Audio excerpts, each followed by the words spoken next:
Jokowi itu wali kota 2 periode, Betul. gubernur, presiden 2 periode. Bagaimana bisa ada yang menuduh itu jadi ijazahnya ijazah palsu? Ini jadi orang itu harus beretikalah dalam hal cari makan, gitu loh.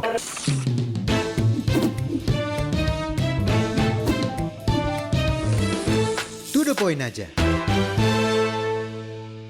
Karena pernah di istana dulu lama jadi juru bicara juga. Pengen dong boleh tahu abang pernah di sana. Ini kan kemarin ada si Mas Hasan Nasbi udah mundur, udah press statement, tiba-tiba nggak jadi mundur. Ya, saya berkomunikasi dengan Bang Hasan Nasbi. Apa yang dikomunikasikan itu? Saya juga memberikan dukungan full kepada beliau. Saya juga kasih tahu kepada beliau bahwa dalam Indonesia, bayangkan sepanjang sejarah Republik Indonesia kita baru punya presidential office ya. Communication office. Baru pada zaman pemerintahan ini kan luar biasa PCO. PCO. Kemudian menghadapi berbagai macam masalah di Republik ini dengan pemerintahan yang situasi dunia yang tidak damai-damai saja kan. Jadi saya kasih tahu juga bahwa yang penting udah fokus, kemudian full konsentrasi, percaya bahwa kalau sampai Presiden Prabowo memilih dan mengangkat UDA itu berarti kepercayaan luar biasa. Pengalaman saya sebagai sahabat, sebagai kawan, ya pernah bertugas di situ bukan setahun 2 tahun. Saya kasih dukungan, bahkan saya dorong terus supaya harus ini. Dari hasil ngobrolnya abang sama Bang Nasbi itu, kan abang sahabat tadi, apa sebenarnya sih yang membuat dia itu mundur? Secara internal saya tidak masuk di situ ya. Saya tidak masuk dalam. Kan kadang suka curhat-curhat, misalnya, Bang, gua mau mundur aja deh, gua banyak ditekan saudara-saudara. Misalnya, ada kayak gitu dalam nggak? beberapa kesempatan beliau juga sudah menyampaikan bahwa kalau dia tidak bisa menangani kemudian ini apa dan macam-macam ya. Saya tidak masuk di wilayah itu, tapi saya harus memberikan keyakinan kuat kepada beliau bahwa tugas-tugas ini membutuhkan orang yang harus punya konsentrasi full dan udah harus percaya bahwa tidak sendiri, kami semua juga ada untuk bisa memberikan support. Tapi memang benar, di dalam itu banyak tekanan ya? Bahkan seorang jubir juga ditekan sana-sini, benar nggak sih itu? Iya, namanya juga istana. Kalau di kerajaan itu kan ini luar biasa kan? Lingkaran ya? Lingkaran luar biasa. Kalau dulu ada kantor staf presiden, ada sekretaris kabinet, ada sekretaris negara. Sekarang ada kantor komunikasi presiden. Istana luar biasa kan? Tapi saya kasih tahu supaya jangan putus komunikasi dengan presiden. Kalau dulu kan ada Sindo telepon, iNews telepon, saya selalu minta izin ke Pak Pratik, minta izin ke Pak Muldoko menghadap Bapak Presiden. Pak, situasi ada seperti begini. Apa tanggapan Bapak? Tawa. Ngobrol sana, ngobrol sini, masuk poin, keluar. Saya datang ke iNews, bukan? Tidak ada urusan. Saya langsung bilang kan, 5 menit lalu saya baru ketemu Presiden. Masalahnya begini. Itu mungkin sekarang yang dibutuhin oleh kita-kita nih Bang, termasuk media. Nggak ada lagi seperti abang. Betul. Betul tuh. Dari pengalaman abang kan, salah satu ujian terberat dari seorang juru bicara atau tim komunikasi itu kan ketika dia kepleset atau salah. Akhirnya menjadi dibully gitu. Kan berarti kan kemungkinannya kan ada 2 Bang ya, kalau jadi jubir. Satu dibully di dalam, dan kedua dibully oleh netizen yang pedes-pedes gitu. Galak-galak gitu. Ini kan sempat terjadi juga di Pak Asbi. Kalau dulu pengalaman yang pernah kita alami, pengalaman yang pernah kita hadapi ya, saya pun beberapa kali ya, meskipun tidak terlalu bukan dalam hal yang untuk kepentingan publik, tapi satu prinsip dasar yang harus kita sadari bahwa presiden tidak boleh salah. Persis.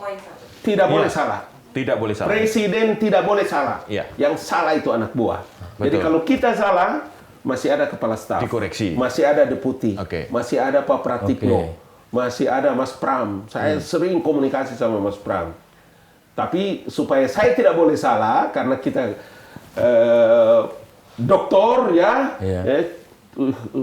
hidup cukup dewasa, Iya. saya harus tanya dulu. Oke. Sehingga Ya. nanti kita bisa membuat analisa yang baik. Saya kasih tahu juga Mas Hasan. Ya. Kalau soal bully itu, soal segala macam hujatan dan cacian itu harus siap sebagai pejabat publik.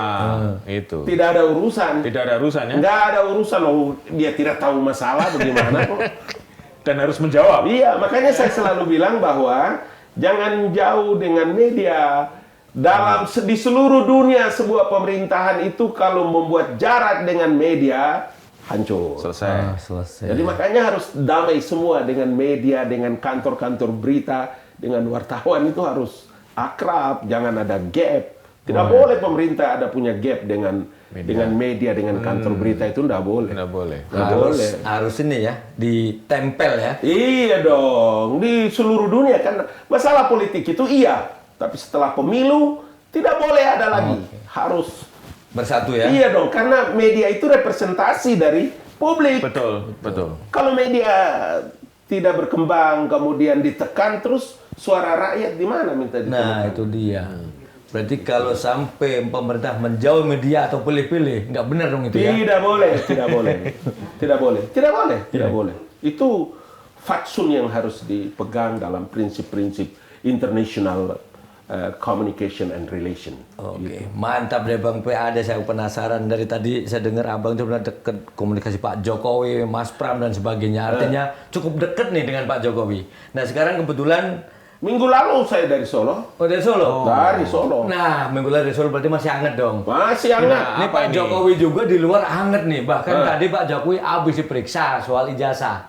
Apa sebenarnya yang pernah cerita nggak Abang soal ijazah Pak Jokowi itu? Jadi begini, saya datang juga ke Pak Jokowi, kemudian sempat juga saya ngobrol dengan beliau soal ini. Ini orang-orang ini luar biasa loh. Dalam sejarah dunia, sejarah pemerintahan, sejarah politik di dunia, Ya. Jokowi itu wali kota 2 periode, Betul. gubernur, presiden 2 periode. Bagaimana bisa ada yang menuduh itu jadi ijazahnya ijazah palsu?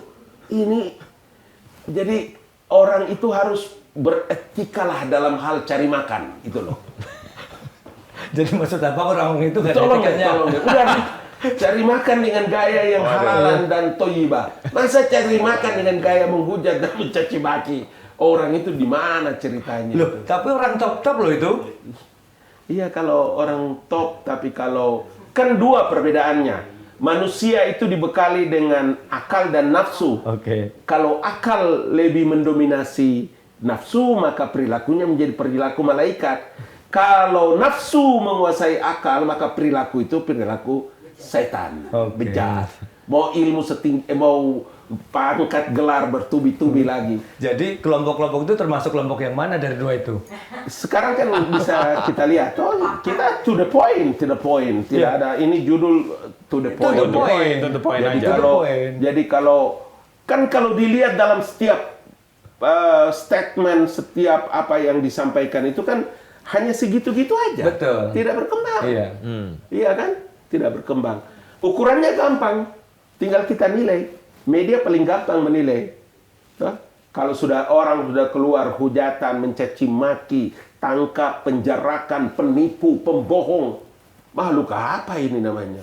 Kayak bangsa ini tidak punya peradaban. Malu. Kita keluar negeri, waktu kasus Los Angeles terbakar, seakan-akan seluruh Amerika terbakar.